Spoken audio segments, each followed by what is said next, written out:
Our outgoing flight with Alaska Airlines brought us through Kotzebue and Nome. In Nome, we took a photograph of the famous Burlwood Arch that marks the completion of the Iditarod.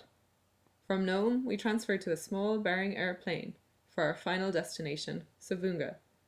St. Lawrence Island is located in the midst of the Bering Sea, between Alaska and Russia.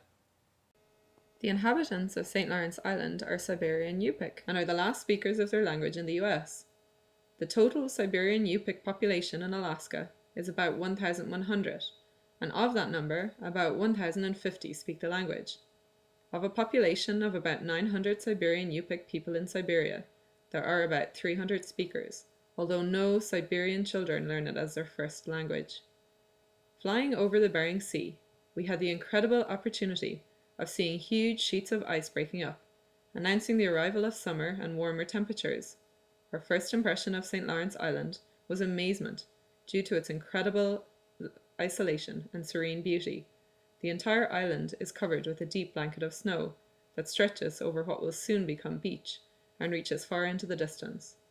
During our visit, more of the sea became visible over the horizon, and we learned how the newly appearing Earth was such a welcome relief to those that had spent the winter trudging through the snow on their daily walks. Savoonga is transformed in the sun, and sporadic cloud cover heightens the dramatic effect of rare beams of sunshine. I suffered from the early effects of snow blindness one day, after a long walk, because I forgot to wear sunglasses.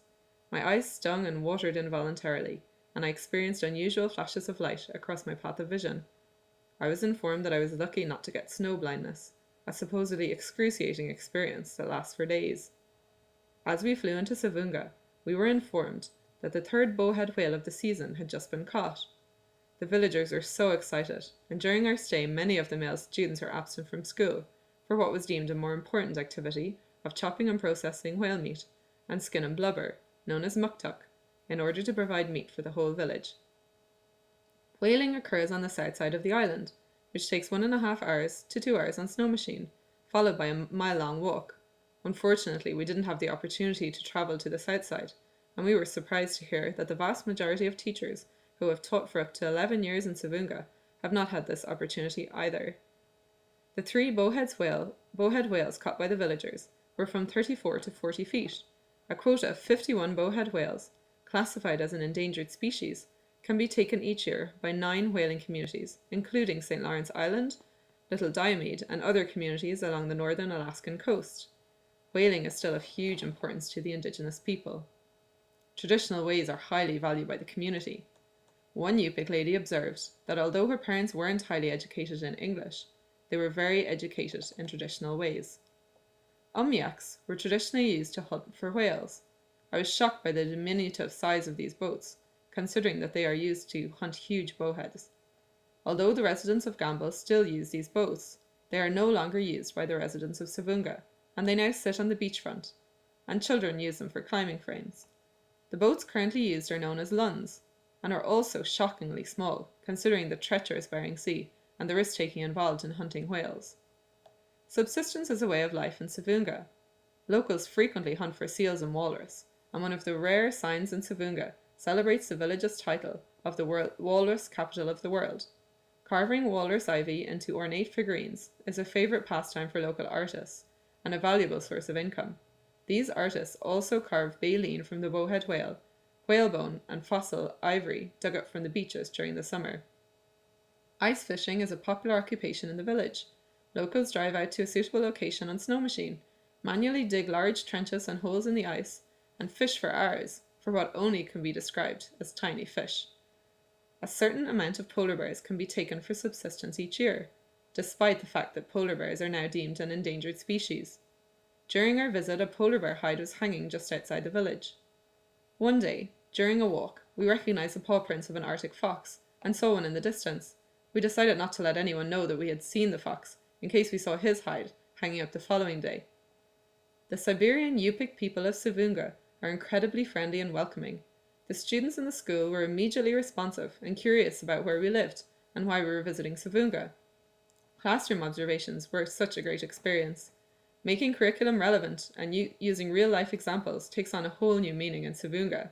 Scott, the language arts teacher, asked the students if they like to take risks. He mentioned a dangerous game they like to play called gankwak.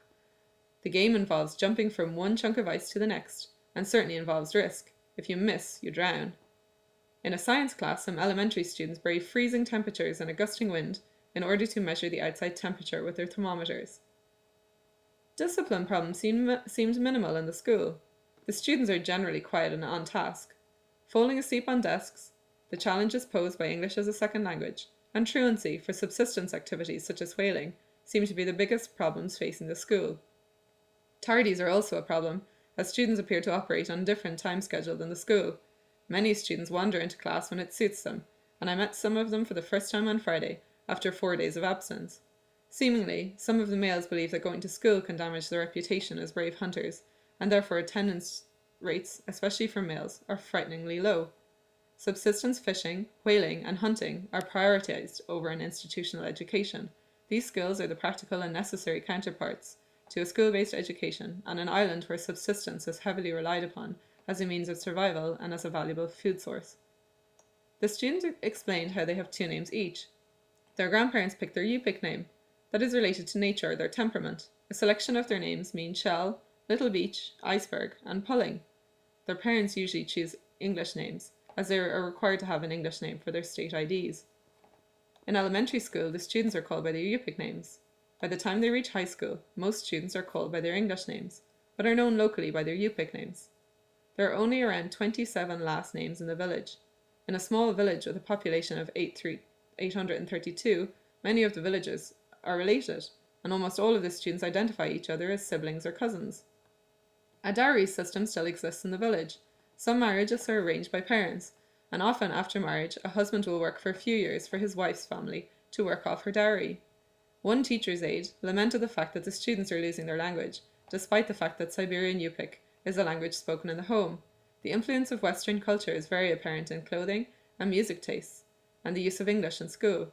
At an elementary level, some students have one Yupik class per day, if the teacher's aide is willing to teach it. And at a high school level, there is no Yupik language class. Sports, art, and music classes are almost non-existent at the high school level. The gym is used for taekwondo and basketball, but unfortunately these activities are not offered during the school day. During our stay, UAF sent a travelling planetarium exhibit to the school. The students were amazed by the presentation that simulated the solar system and the movement of the planets and stars projected onto a dome. They returned in droves with their families to the school gym for a community night that involved crafts centered on understanding the solar system and revisiting the mobile planetarium exhibit. Many of the visitors were impressed and commented that they had never experienced anything like it. During science class, some students watched a PowerPoint presentation on Northwest fisheries by a UAF professor in Nome via video conference. The towns participating in the video conference included Dalton and Brevig Mission, among others. Availability of technology seems especially important in a place as remote as Savoonga in order to connect students with a wider audience. Computers and internet access are highly valued by the students and teachers. Computer time is often used as a means to reward students for finished work. There appears to be a minimum level of direct instruction, and more individual work takes place, with one-to-one attention from the teacher. Each student is working at a different level, or on a different stage within each level, so whole class work is less appropriate. The students are counting down the days until school is out, and looking forward to the summer, when some students will spend time fishing with their families off the Northeast Cape, near an uninhabited army barracks.